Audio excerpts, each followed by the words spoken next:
자, 우리 같이 인사 나누겠습니다. 잘 나오셨습니다. 예, 한 주간도 수고하셨습니다. 자, 이 시간에는 사도행전 1장 3절 말씀 읽었습니다. 하나님의 나라가 임한 증거, 하나님의 나라가 임한 증거라는 제목으로 우리 하나님의 말씀 나누겠습니다. 어저께 결혼식 끝나고 밥을 먹으면서 또 설교 시간에 소리 지른다고 혼나서 오늘 또 조용하게 설교하려고 시작은 하는데 또 어떻게 바뀔지 모르겠습니다. 졸지 마시고 작게 하려니까 졸지 마시고 자, 하나님의 말씀에 귀 기울여 주시기 바랍니다. 우리는 지난 시간에 우리가 이 땅을 살면서 하나님 나라의 영광과 기쁨과 또 환희와 승리와 감격을 누릴 수 있도록 또 맛볼 수 있도록 경험할 수 있도록 누릴 수 있도록 도우시는 분이 성령님이라 그랬습니다. 그래서 우리는 성령 하나님을 항상 구하면서 살아야 돼요. 성령님과 동행하면서 살아야 돼요. 요한복음 14장 16절부터 17절 말씀까지 우리 같이 보겠습니다. 시작. 내가 아버지께 구하겠으니 그가 또 다른 보혜사를 너희에게 주사 영원토록 너희와 함께 있게 하리니 그는 진리의 영이라. 세상은 능히 그를 받지 못하나니 이는 그를 보지도 못하고 알지도 못함이라. 그러나 너희는 그를 아나니 그는 너희와 함께 거하시며 또 너희 속에 계시겠음이라. 아멘. 여기 보니까 주님께서 우리를 고와 같이 내버려 두지 아니하시고 보호하시는데 그 보호하시는 방법이 뭐냐? 또 다른 보혜사인 성령님을 보내주셔서 우리와 함께 있게 하시는 거예요. 여러분, 외로우십니까? 사람의 관심과 사람의 사랑을 추구하다가 외로움에 빠져 있다면, 또 세상을 사는 것이 너무 힘들다면, 오늘 어떤 기사를 보니까 봄 이맘때쯤 되면요 우울증이 굉장히 심하대요. 자살하는 사람들의 가장 많이 하는 때가 언제냐면 이때랍니다. 겨울이 지나가고 봄이 올 때 10점 몇 프로라 그래요. 왜냐하면 마음이 갑자기 허전해지는 거예요. 극심한 외로움이 몰려드는 거예요. 자, 그럴 때 우리는 우리를 고아처럼 내버려 두지 않으시고 함께 계시며 보호하시겠다고 약속하신 성령님을 불러야 돼요. 성령님. 여러분 혹시 섭섭하십니까? 사업에 내일이 불안해요? 질병 때문에, 돈 때문에, 또 사람 때문에 낙담이 되십니까? 제가 어저께 우리 전 집사님이 또 좀 간단하지만 수술을 하셨어요. 제가 어저께 그 얘기를 들었거든요. 그 얘기를 듣고 얼마나 미안한지. 왜냐하면 그 몸이 불편할 때 수술을 앞두고 지난 주일날 그 등을 마저 다느라고 한참 동안 또 고생하셨거든요. 너무 미안하고 너무 마음이 아픈 거예요. 마음이 아파요. 여러분, 우리가 살다 보면 여러 가지 때문에 낙담이 될 때가 있어요. 자, 그럴 때 우리가 어떻게 해야 됩니까? 요한복음 14장 27절 같이 보겠습니다. 시작. 평안을 너희에게 끼치노니 곧 나의 평안을 너희에게 주노라. 내가 너희에게 주는 것은 세상이 주는 것과 같지 아니하니라. 너희는 마음에 근심하지도 말고 두려워하지도 말라. 아멘.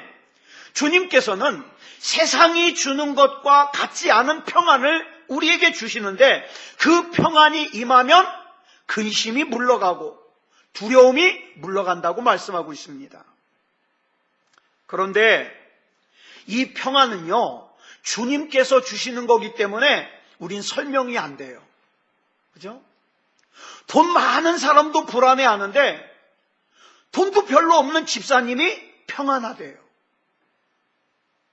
건강한 운동선수도 불안해하는데 몸이 아프고 약한 집사님이 평안하대요. 예쁘게 생기고 잘생긴 연예인들도 불안해하는데 자기 맘대로 생긴 주의 청년이 평안하대요. 그래서 어떻게 그렇게 평안할 수 있냐? 이유를 물어보면 뭐라고 대답해요? 몰라요. 모르죠. 당연히 모르죠. 왜? 그 평안이 주님으로부터 나왔는데 우리가 어떻게 설명해요?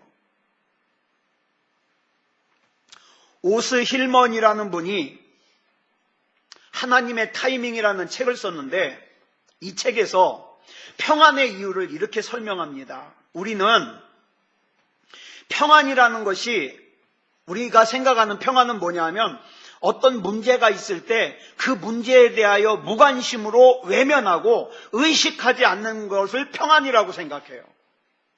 나를 힘들게 하는 사람이 있으면 외면해요. 그리고 평안하대요. 근데 오스 힐만은 그건 평안이 아니랍니다. 진짜 평안은 뭐냐 하면 다양한 전투적인 상황이 내 주변에 있음에도 불구하고 나를 향한 하나님의 사랑을 확신하는 거예요. 그래서 요한일서 4장 4절에 보니까 내 안에 계신 주님께서 세상에 있는 그 어떤 자보다 크신 분이라는 것을 확신하고 그 주님을 신뢰함으로 오는 평안, 그 평안이 진짜 평안이래요. 맞는 말이에요. 그래서 로마서 8장 26절에 보니까 이런 말씀이 나와요. 시작. 이와 같이 성령도 우리의 연약함을 도우시나니 우리는 마땅히 기도할 바를 알지 못하나 오직 성령이 말할 수 없는 탄식으로 우리를 위하여 친히 간구하시느니라. 여러분, 저와 여러분이 믿는 우리 하나님도 우리가 연약하다는 거 아세요.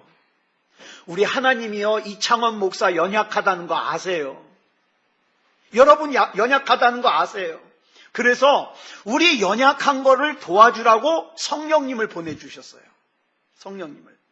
그런데 이 성령님이요, 우리가 목이 터져라고 주여 삼창을 해야만 우리에게 임하시는 분이 아니에요. 만약에 내가 주여 삼창을 해야만 성령님이 오신다면 말 못하는 장애가 있는 분들은 평생 성령 체험 못하죠. 근데 그게 아니에요. 또 몸이 덜덜덜덜 떨리고 몸이 뒤로 넘어가고 방언을 말해야만 성령님이 오신다? 그거 아니에요. 성령님은요, 인격이십니다. 예, 인격이세요. 그래서 조용히 성령님을 구해도 성령님이 임하십니다. 그런데 우리 안에는 이런 두려움이 있어요. 혹시 이런 두려움이 있는 분이 있으면 그거 속는 거예요. 그거 버리세요. 어떤 두려움이냐? 성령님께서 과연 나 같은 사람한테까지 오실까? 오십니다. 또 성령님께서 내가 오라 그런다고 오실까? 오십니다. 성령님께서 과연 내가 능력을 달라고 간구한다고 내게 능력을 주실까? 주십니다. 어떤 사람은 이렇게 생각해요. 아니야, 내가 헌금도 좀 더 많이 하고 내가 신앙생활도 열심히 좀 더 열심히 해야 돼. 그래야 성령님이 오셔. 아니요, 그것과 상관없습니다. 로마서 8장 32절을 보면 이렇게 말씀하고 있어요. 시작. 자기 아들을 아끼지 아니하시고 우리 모든 사람을 위하여 내주신 이가 어찌 그 아들과 함께 모든 것을 우리에게 주시지 아니하겠느냐. 여러분, 이창원 목사 말은 100% 안 믿으셔도 돼요. 그런데 성경에 기록되어 있는 말씀은 믿으시기 바랍니다. 성경에 기록되어 있는 말씀. 뭐라고 기록되어 있습니까? 아들을 아끼지 않으시고 우리를 위하여 주신 하나님께서 우리가 구하는 성령님을 주시지 않겠느냐? 주신다 이 말이에요. 주신다. 하나님께서는 지금 저와 여러분이요, 성령으로 충만하기를 원하십니다. 나는 내 아들을 너에게 줬다. 내 아들까지 아끼지 않고 너에게 줬는데 뭘 못 주겠느냐? 이렇게 말씀하시는 거예요. 이게 바로 저와 여러분이 세상을 이길 수 있는 힘입니다. 하나님이 아들까지 아끼지 않고 나를 위해 주셨는데 그 하나님께서 나를 위해서 뭘 아끼실까? 그렇기 때문에 나는 힘이 없어도 능력이 없어도 하나님의 이름으로 이길 수 있다. 이 힘. 여러분, 착각하시면 안 돼요. 여러분이 세상을 이길 수 있는 힘은 죄송합니다만 이창원 목사가 드리지 못합니다. 이걸 착각하는 분들이 어떻게 생각하느냐? 무슨 일이 있을 때 이창원 목사가 자기 편 들어주지 않으면 속상해요. 이창원 목사가 자기에게 관심 가져주지 않으면 속상해요. 다시 한번 말씀드립니다. 죄송합니다만 이창원 목사의 역할은 하나님 말씀을 전해드리는 것까지예요. 다른 거 못해요. 아니, 할 수가 없어요. 왜? 내 자신도 감당 못하는 내가 뭘 할 수 있겠습니까? 그죠? 하나님 말씀이 이렇게 말씀하고 있다는 걸 여러분들에게 전해드리는 것까지만이에요. 근데 이창원 목사의 역할뿐만이 아니라 여러분이 가지고 있는 지식, 여러분이 가지고 있는 경험, 여러분이 가지고 있는 결단도 마찬가지예요. 세상을 이길 수 있는 힘을 주지 못합니다. 거기에 속으면 안 돼요. 그건 마치 무엇과 같으냐? 아담과 하와가 범죄하고 만들어 입은 무화과 나무 이파리로 만든 옷 같아요. 임시적으로는 문제를 가릴 수 있을지 몰라요. 그러나 근본적으로는 해결할 수가 없습니다. 세상을 이길 수 있는 힘은 오직 하나님만이 주십니다. 하나님만이. 그런데 이 하나님과 친하지 않으면서 이 하나님이 주시는 세상을 이길 수 있는 힘으로 내가 세상을 이기겠다고 막연하게 기대하면 이 얼마나 어리석어요. 여러분, 먼저 하나님과 친합시다. 우리 옆 사람하고 인사하겠습니다. 하나님과 친하게 지냅시다. 예. 하나님과 먼저 친해야 돼요. 그리고 이 하나님의 능력은요, 성령님을 통해서 옵니다. 성령님을. 그래서 우리가 이렇게 찬양하는 거예요. 우리 같이 1절만 불러봐요. 시작. 하나님이 선택하셨고 예수님이 구속하셨고 성령님이 능력 주시니 삼위일체 하나님. 우리 한 번만 더. 하나님이 선택하셨고 예수님이 구속하셨고 성령님이 능력 주시니 삼위일체 하나님 찬양. 아멘. 그러므로 우리가 성령으로 충만할 때 하나님 나라의 영광과 기쁨을 이 땅에서도 맛볼 수 있다 이 말이에요. 지난주에 말씀드렸어요. 마귀는 이렇게 속입니다. 하나님의 나라는 저기 하늘에 있는 나라야. 그 하나님의 나라는 죽어야만 갈 수 있어. 아니요. 성령의 능력으로 오늘 저와 여러분은 그 하나님의 나라를 경험할 수 있습니다. 예. 근데 이게 다가 아니에요. 자, 예수 그리스도께서 이 땅에 오심으로 말미암아 하나님의 나라가 시작된 것은 맞습니다. 그래서 한 번이라도 이 하나님 나라의 은혜를 맛본 사람은요, 그 생각을 하기만 해도 어떻게 해요? 온몸이 막 짜릿짜릿해요. 너무 좋아요.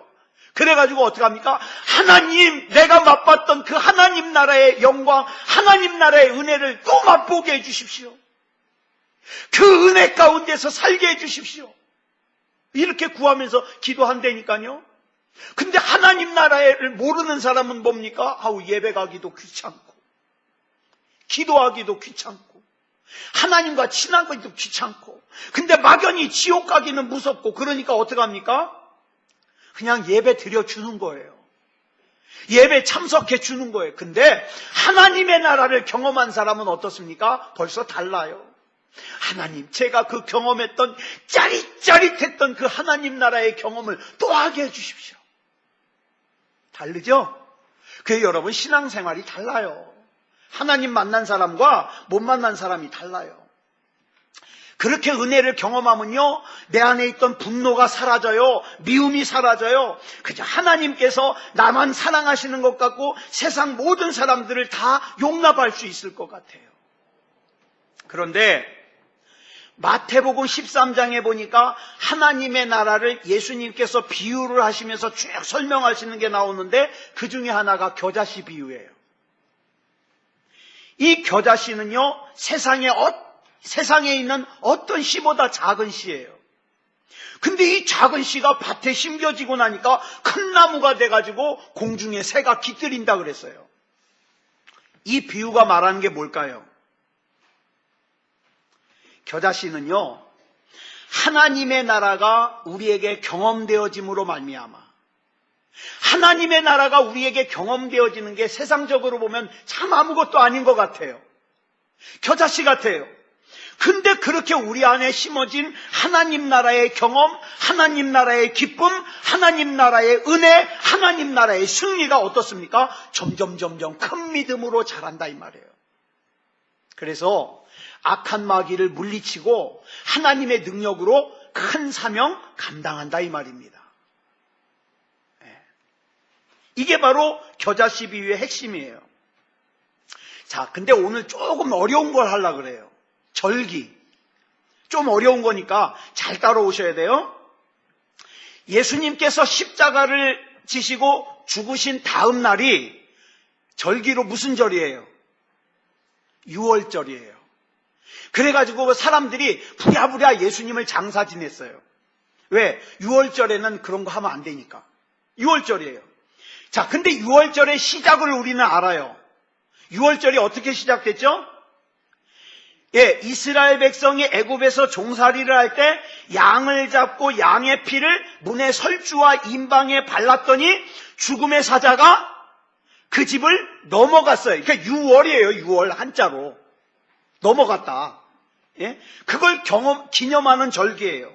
그러니까 유월절을 지키지 않는 우리에게는 그게 별 의미가 없지만, 유월절을 지키는 유대인들, 유월절의 의미를 명확하게 알고 있는 유대인들, 이스라엘 사람들은요, 예수님이 유월절 날 돌아가셨다.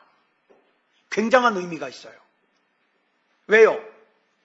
구약의 유월절은 어린 양의 피로 덮여있는 집 사람들을 죽음의 사자가 넘어갔어요. 그렇죠?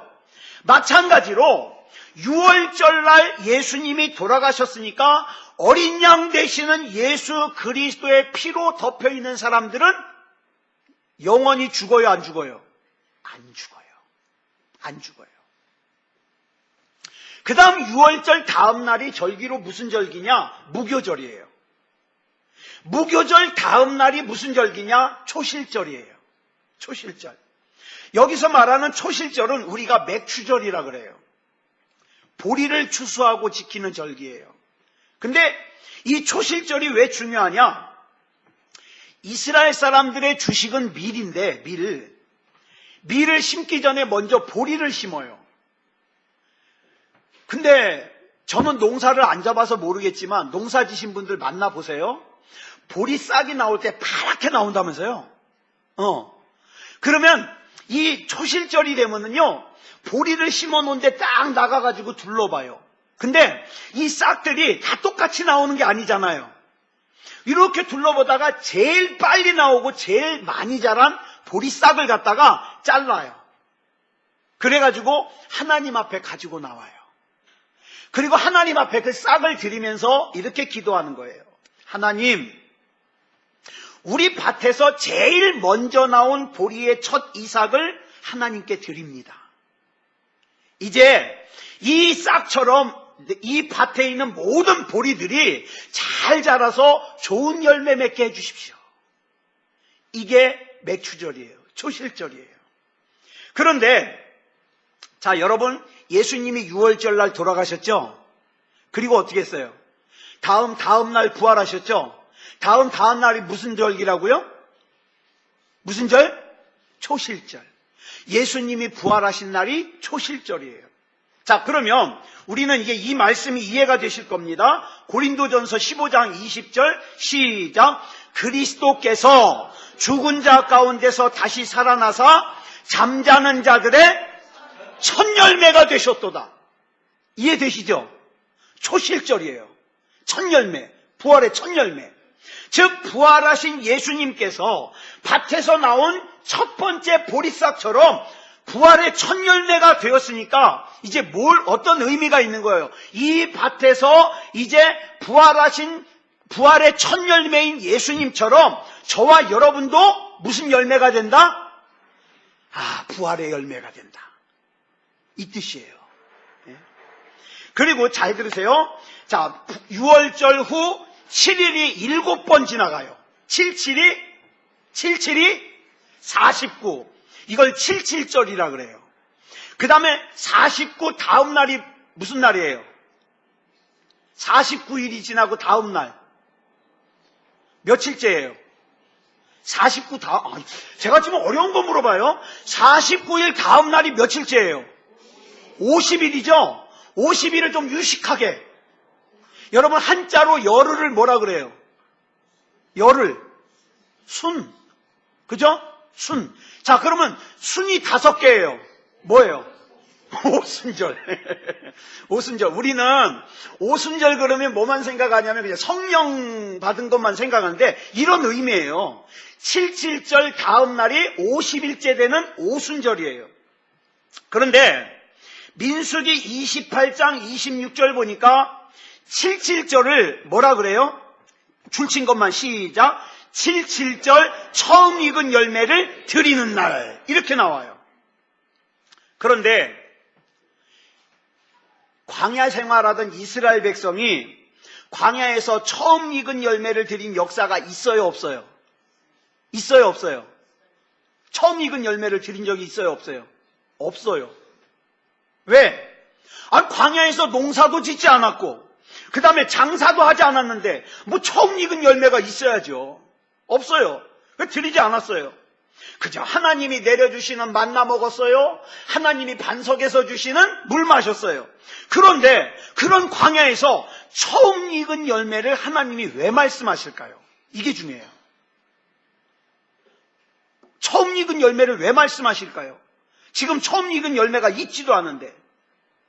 이유가 있어요. 애굽에서 나온 이스라엘 백성이 처음 익은 열매예요. 이스라엘 백성이. 그래서 성경을 보면 이 처음 익은 열매를 위해서 하나님께서 구약에서는 출애굽기 24장을 보면 77절 오순절 기간에 이 기간에 여러분 이거 처음 들으실 거예요. 이 기간에 하나님께서 모세를 산으로 불러가지고 십계명을 주셨어요. 신약에서는 잘 아시죠? 사도행전 2장 오순절날 성령을 부어주셨어요. 즉, 자 그럼 이걸 정리해보면 뭐냐면 이 77절 오순절 절기는 하나님 나라의 처음 익은 열매인 저와 여러분을 지키시는 절기예요. 지키시는 절기. 우리 괴롭히는 절기가 아니라. 그러므로 저와 여러분이 성령 충만을 구하는 이유는 다른 누군가를 위해서가 아니라 우리 자신을 악한 세상으로부터 지키기 위해서. 예? 여러분, 성령 충만은 저와 여러분을 악한 세상으로부터 지키기 위해서 필요한 거예요.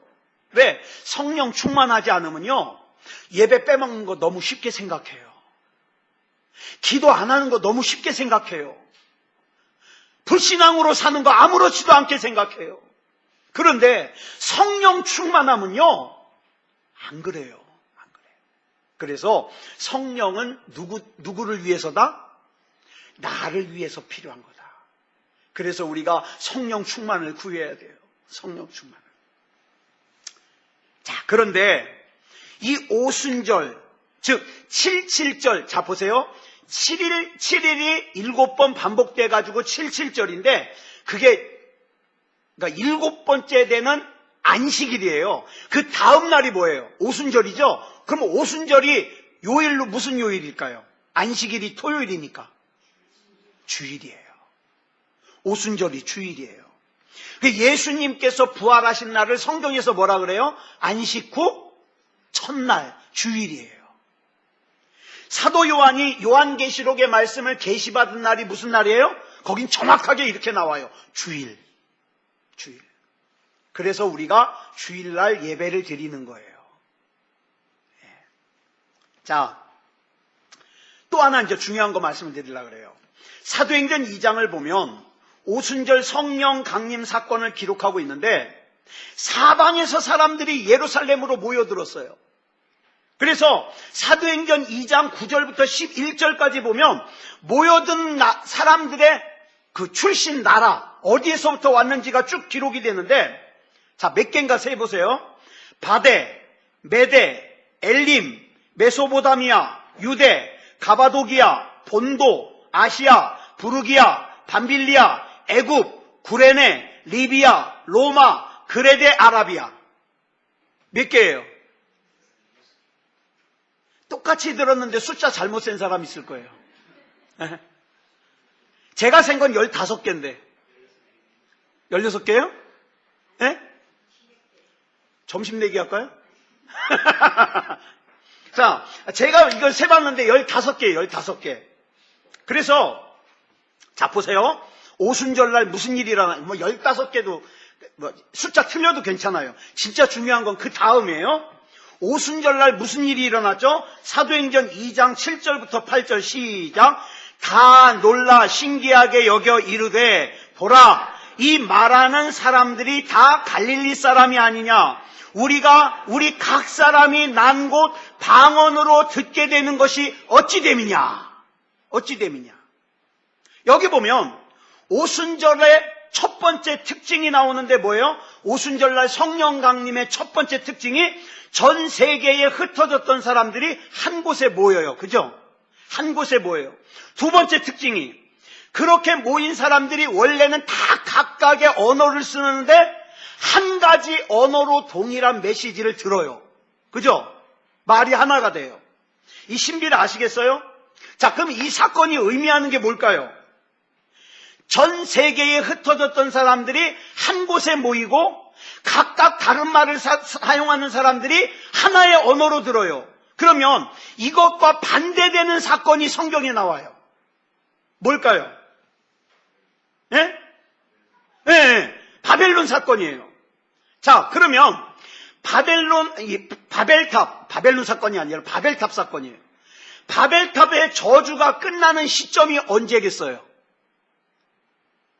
구약의 바벨탑의 저주가 끝나는 시점.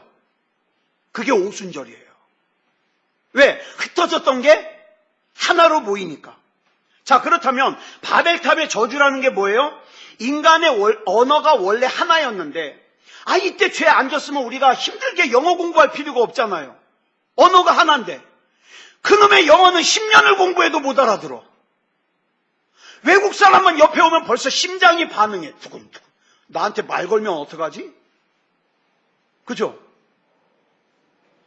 그런데 보세요. 인간들이 하나님에게까지 높아지려고 바벨탑을 쌓자 하나님께서 어떻게 해요? 사람들을 사방으로 흩으시고 언어가 나누어지게 하셨어요. 뭐 때문에? 인간의 교만함 때문에, 불신앙 때문에, 이기심 때문에, 미움 때문에. 그런데 이렇게 사방으로 흩어졌던 사람들이 한 곳으로 모이고 나누어졌던 언어가 하나로 들려지는 날이 언제라고요? 그 오순절. 그러니까 오순절은요, 첫 번째로 바벨탑의 저주와 심판이 끝나는 날이에요. 그렇기 때문에 여러분, 방언 기도가 중요합니다. 꼭 공부 못하는 애들이 인생이 성적순이 아니라, 행복이 성적순이 아니라 그러죠. 꼭 방언 못하는 사람들이 꼭 방언해야 천국 가냐 그래요. 맞아요. 방언하는 것과 천국 가는 건 상관이 없어요. 방언 못해도 천국 가요. 그러지만 믿음의 성장을 위해서는 방언을 사모하십시오.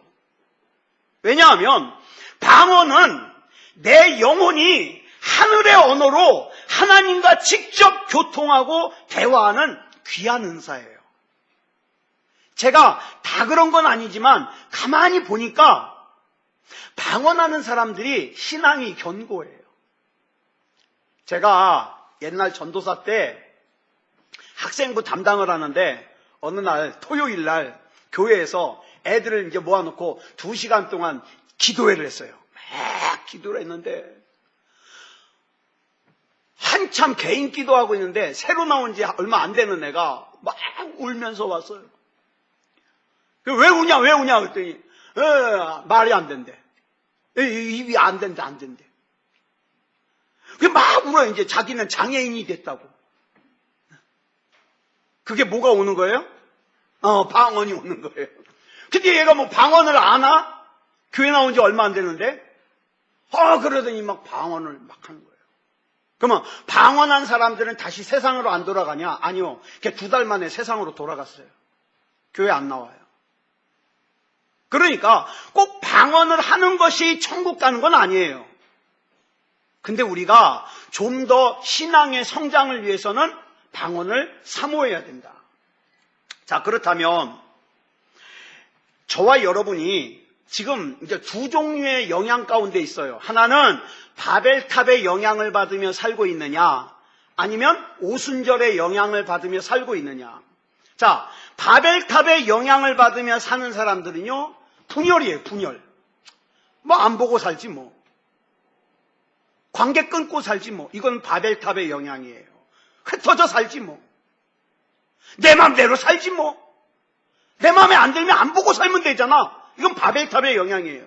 그런데 오순절의 영향은 달라요. 어떻게든지 하나가 돼야 돼요. 어떻게든지. 여러분, 가만히 보면 알게 모르게 많은 사람들이 바벨탑의 영향을 받으며 살아요. 근데 이런 사람들의 특징이 뭐냐면 하나님 앞에 복을 받으려고 아무리 애를 써도 복이 임하질 않아요. 이유가 뭔지 알아요? 바벨탑의 영향 가운데 있어요. 깨어진 관계가 회복이 안 되는 거예요. 깨어진 관계가. 여러분 잘 보세요. 이해하기 쉽게 이 말씀 하나 드릴게요. 마태복음 15장을 보면 딸이 귀신 들린 가나안 여인이 나와요. 여러분 귀신의 특징이 뭔지 아세요?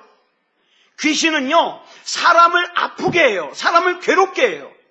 근데 딸이 귀신에 들렸으니까 누가 힘들어요?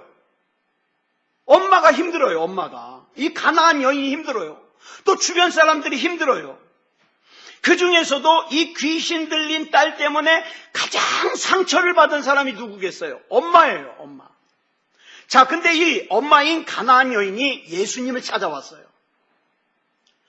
여러분 같으면 예수님께 뭐라고 요청하겠어요? 예수님, 귀신 들린 딸 때문에 내가 힘들어 죽겠거든요. 날 좀 구원해 주세요. 그러겠어요? 여기 나오는 이 가나안 여인이 보니까 예수님을 찾아와서 문제를 해결해 달라고 간청하는데 그게 뭐냐? 자신의 고통을 고쳐달라는 게 아니라 누구의 고통을? 딸의 고통을 고쳐달라는 거예요. 근데 이 생각을 해봐요. 만약 귀신 들린 사람이 내 딸이 아니라 남이에요, 남. 남이 귀신 들렸어요. 그러면 이 여인이 예수님께 와가지고 그 사람을 고쳐달라 그랬을까요? 그 사람 때문에 상처받은 나를 고쳐달라 그랬을까요? 상처받은 나 고쳐달라 그랬을 거예요. 즉 귀신 들린 사람을 내 딸로 보느냐 남으로 보느냐에 따라서 기도가 달라요. 우리는 예수 그리스도의 보혈로 하나가 됐다면서요. 근데 다른 사람이 받는 고통은 그다지 관심이 없을 때가 많아요. 왜? 바벨론의 영향 가운데 살거든. 왜 자꾸 바벨론이라고 그러지? 바벨탑의 영향 가운데 살거든요. 근데 정말 하나님의 자녀로서 성령의 영향 가운데 살면요, 그 사람이 받은 아픔 때문에 눈물 흘립니다. 오늘 우리에게 필요한 신앙이 바로 그거예요. 바로 그거예요. 제가 조금 전에 예배 올라오기 전에 글을 하나 페이스북에 올렸는데 무슨 글이었냐면, 어제가 우리 강아지 생일이에요. 우리 집에 온 지 이제 4년 됐어요. 우리 사랑이가. 근데 처음에 우리 집사람하고 우리 애인이가 강아지 데려오자 그랬는데 제가 싫어했어요. 왜냐하면 그 강아지 특유의 냄새가 있고, 그 다음에 제가 제일 싫었던 게 이 강아지 주둥이 주변에 그 축축함. 막 할 거 그러면 막 소름이 끼쳐요. 그래가지고 안 된다고 하다가 결국에 뭐 제가 힘이 있습니까, 우리 집에? 데려왔어요. 데려왔는데요, 이놈이 어떻게 그렇게 저를 핥아쌌는지. 막 처음에는 별로였어요. 그러면 그 개 특유의 냄새가 참 싫었어요. 그런데 얼마쯤 지난 다음에 제가 이놈을 데리고 자고 있어요. 어느 순간인가 보니까 제가 그 우리 사랑이 입에다가 뽀뽀를 하고 있어요. 제가 그 축축한 주둥이에다가. 그때 제가 깨달았어요. 내가 우리 강아지를 사랑하는구나. 근데 여러분, 진짜 사랑이 뭔지 아세요? 내가 원하는 것, 내가 좋아하는 것만 쏙쏙 빼먹는 건 사랑이 아니에요. 내가 그 사람 때문에 받는 상처까지도 수용하는 거, 그게 진짜 사랑이에요. 예수님은 저와 여러분을 진짜 사랑하기 때문에 저와 여러분을 위해서 십자가 지는 것까지 감당하셨다니까요. 정말 저와 여러분이 성령의 영향권 안에서 성령의 열매 가운데 하나가 뭐예요? 사랑이잖아요. 정말 사랑하십니까? 아니면 내 필요한 것만 쏙쏙 빼드십니까? 사도 바울이 고린도 교회에 보낸 편지인 고린도전서를 보면은요, 고린도 교회는 은사가 많이 나타나는 교회였어요. 대단하죠? 그런데 이 고린도 교회에 싸움이 벌어졌어요. 4조각이 났어요. 4조각이. 파가 바울파, 아볼로파, 게바파, 그리스도파. 4조각 났어요. 생각이 달라서. 그런데 성경은요, 이렇게 당을 짓는 것을 예수님의 몸을 찢는 거라 그래요. 예수님의 몸을 찢는 거다. 그런데 사람들은요, 예수님의 몸을 찢는 게 얼마나 큰 죄인지 몰라요. 여러분, 어쩌면 우리 같이 신앙생활하고 있는 우리 교우들 가운데 지금 죽음까지 생각하고 있는 아픔을 겪는 사람이 있을지도 몰라요. 근데 그 아픔 가운데 내가 조금이라도 역할을 하고 있다면 회개해야 되지 않겠어요? 그게 하나님과 나와의 관계를 가로막고 있는데, 그렇죠? 여러분 기억하세요. 우리가요, 신앙생활할 때 여러분, 우리가 예수님의 몸이라 그러잖아요. 지체라 그러잖아요. 만약에 우리가 신앙생활하다가 우리 교회 누군가에게 음란한 마음을 품었다. 그러면 성경은 뭐라 그런지 아세요? 예수님의 몸에 음란한 마음을 품는 거라 그래요. 예수님의 몸을. 내가 우리 신앙생활하는 누군가를 내 마음에서 떨궈내고 잘라내고 분열했다. 그러면 예수님의 몸을 찢는 거라는 거예요. 예수님의 몸을 찢는 거. 그러면서 예수님 앞에 복을 달라 그러면 되겠습니까? 안 되잖아요. 사랑하는 여러분, 사도 바울이 고린도 교회에 보낸 편지인 고린도전서를 보면은 은사가 많이 나타났던 교회인 이 고린도 교회에 싸움이 벌어져 가지고 그렇게 나누어졌을 때 하나님께서 강조하신 것이 뭐냐 하면 하나예요. 하나 되라. 하나 되라. 그 사도 바울이 신약 성경 가운데 13권 썼잖아요. 바울의 편지, 바울 서신 13권을 썼는데 이 13권의 성경 중에 빠지지 않고 나오는 말씀이 뭔지 아세요? 하나가 되라. 사랑하는 여러분, 하나가 돼야 됩니다. 근데 하나가 되는 게 쉬워요? 어려워요. 사랑하는 게 쉬워요? 어려워요. 그러나 우리가 하나님의 나라가 되고 성령의 영향권 안에서 살면 어떻게 해야 돼요? 우리가 성령으로 충만해야 돼요. 하나가 돼야 돼요. 사랑하는 여러분, 이렇게 하나 되는 저와 여러분이 되기를 그리스도 예수님의 이름으로 축복합니다. 자, 우리 반주 준비해 주시고요. 우리 이 시간에 이 찬양 우리 같이 부르고 합심으로 기도하려고 합니다. 우리 같이 하나님께서는 우리의 마음, 우리의 만남을 계획해 놓으셨네. 우리 이 찬양 부르고 같이 기도하겠습니다.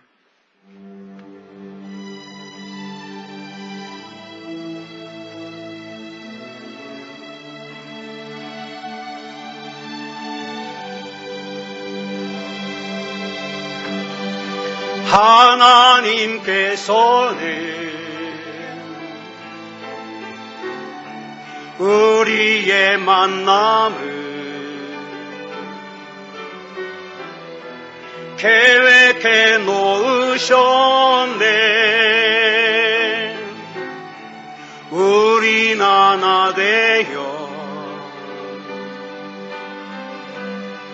어디든 가리라.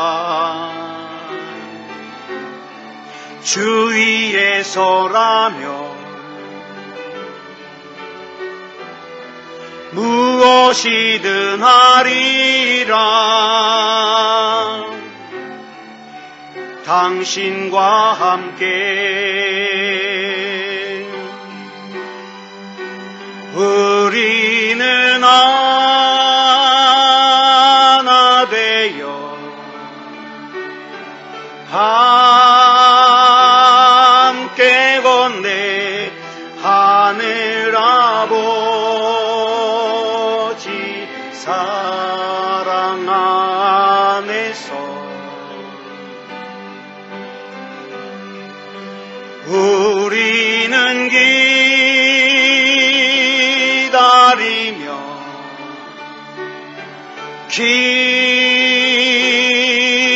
기도하네. 우리의 삶에 사랑 넘치도록 또 우리 모임은 주님만 따르리. 주님만 따르리. 환난이 올지라도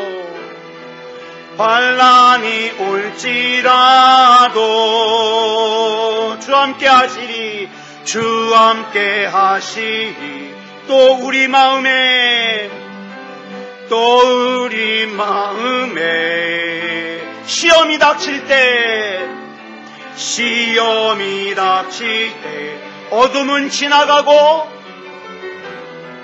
어둠은 지나가고 새 아침 주시리. 우리는 하나 되어 우리는 하나 함께 건네 함께 하늘아버지 사랑 안에서 아버지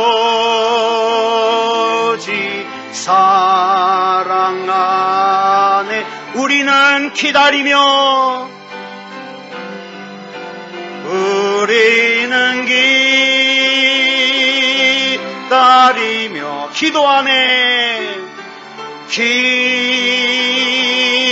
기도하네. 우리의 삶에 사랑 넘치도록. 아멘. 누가 이 시간에 이렇게 기도하시겠습니까? 하나님, 예수 그리스도를 영접하여 하나님의 나라가 된 내가 성령 충만의 영향권 안에서 사랑하며 살게 해 주시옵소서. 하나님 인도해 주시옵소서. 우리 이 시간 다 같이 합심으로 기도하겠습니다. 사랑의 아버지 하나님, 감사합니다.